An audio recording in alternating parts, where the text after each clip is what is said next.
एक 2 नंबर लड़की ऊंची ऊंची आवाज में रो रही थी। उसकी आवाज सुनकर इर्द गिर्द से दूसरी लड़कियां भी उसके पास आईं। उन्होंने पूछा, क्या हुआ, बता, रो क्यों रही है? उसने जवाब दिया, क्या बताऊं, मैं तो उधार काम करवाया करती थी और मैंने लोगों से पूरा 1.5 लाख लेना था, लेकिन मेरी वो डायरी ही खो गई जिस पर लोगों के पैसे लिखे हुए थे। टीचर ने पप्पू की मां को नोट लिखा कि बच्चे को नहलाकर स्कूल भेजा करें। इस पर पप्पू की मां ने नोट पढ़कर जवाब में लिखा, बच्चे को पढ़ाया करें, कुत्ते की तरह सूंघा मत करें। बीवी शोहर से, आप कुर्बानी का जानवर कब लाओगे? शोहर, बेगम मुझे ही ज़िबा कर लो।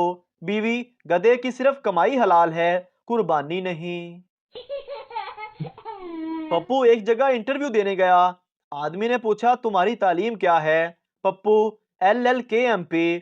आदमी, ये कौन सी डिग्री है? पप्पू, लमक लमक के मैट्रिक पास। बाबा जी कहते हैं कि एक वक्त वो था जब 2-2.5 लाख में शादी हो जाती थी। अब 1.5 लाख में सिर्फ दुल्हन तैयार होती है और सुबह दूल्हा परेशान घूम रहा होता है कि राती होर सी हुन हो रे। लड़का, क्या उम्र है तुम्हारी? लड़की, 18 साल। लड़का, यार 5 साल पहले भी तुमने यही कहा था। लड़की, देखा, लड़कियां जबान की कितनी पक्की होती हैं। बच्चे का खतना करवाते वक्त सब औरतें पास आ गई। चाची बोली, नोनों को डिजाइन इसके चाचा की तरह नोकदार बनाना। खाला बोली, नहीं, इसके खालू की तरह गोल मटोल बनाना। मामी बोली, नहीं, मामू की तरह तिरछा बनाना।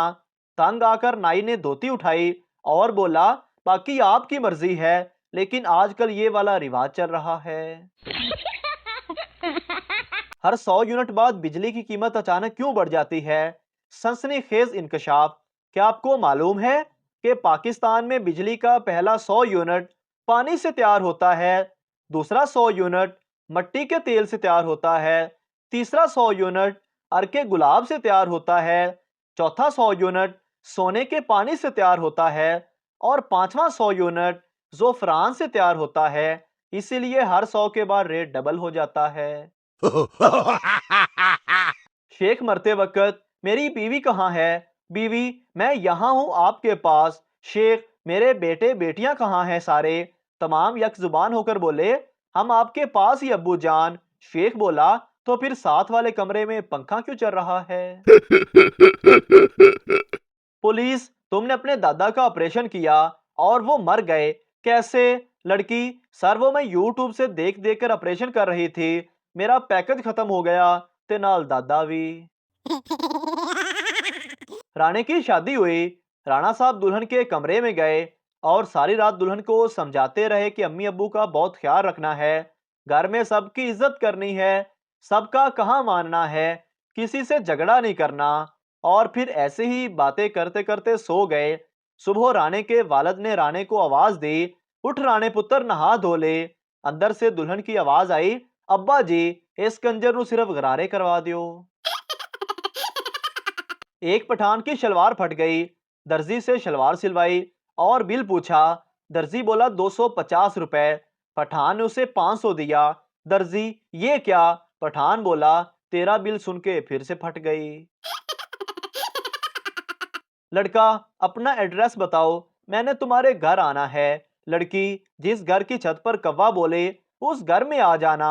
लड़का, लेकिन कौवा तो किसी भी घर की छत पर बोल सकता है। लड़की, तो तुमने भी जूतियां ही खानी हैं, किसी भी घर से खा लेना।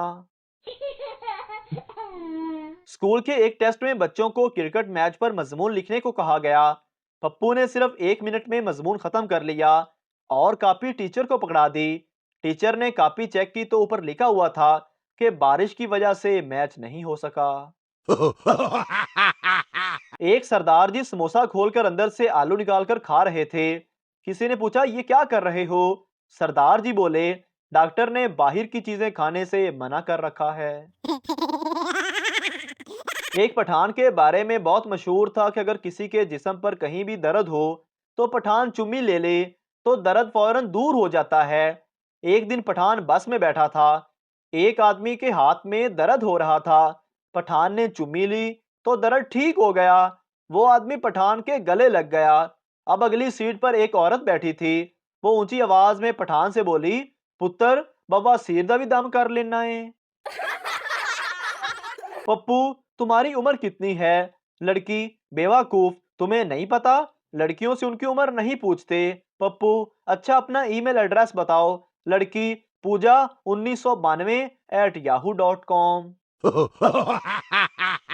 नरस सरदार से, ये आपका इतना बुरा हाल किसने किया है? सरदार, मैं अपनी बीवी की फोटो लेकर ट्रेन में सफर कर रहा था। मैं उठने लगा तो मेरी फोटो साथ वाली लड़की के पास गिर गई। मैंने उससे कहा, बहन जी जरा साड़ी ऊपर करना, फोटो लेनी है। नरस, फिर क्या हुआ? सरदार, फिर क्या होना था, सबने मार मार कर यहाँ पहुंचा दिया।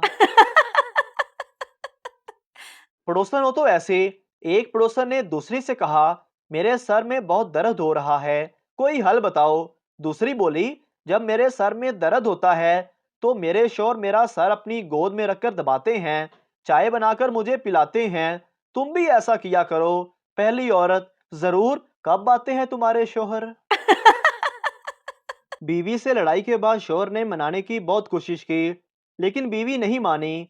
आखिर तंग आकर पूछा, क्या चाहिए ले आऊंगा, बस अब जिद छोड़ दो। बीवी बोली, एप्पल 14 ले आओ, मान जाऊंगी। शाम को शौहर खुशी खुशी घर पहुंचा। बीवी भी खुश थी। शौहर ने बड़ा शापर थमाते हुए कहा, गिन लो, पूरे 14 सेब हैं। पूरी दुकान की जूतियां चेक करने के बाद खातून को पसंद एक भी ना आई, तो बोली, भाई वो वाला डब्बा दिखाओ। दुकानदार हाथ जोड़ते हुए, ओ बाजी माफ कर दे हुन, ओ मेरी अफ्तारी वाला डब्बा है।